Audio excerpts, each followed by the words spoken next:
Kanya lahat ay posible. Walang pagsubok na hindi malalampasan.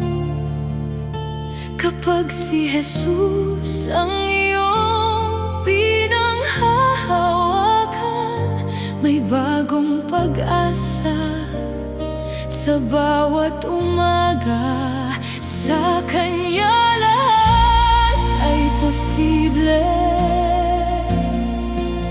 Pag-ibig niya'y hindi magmamaliw. Sa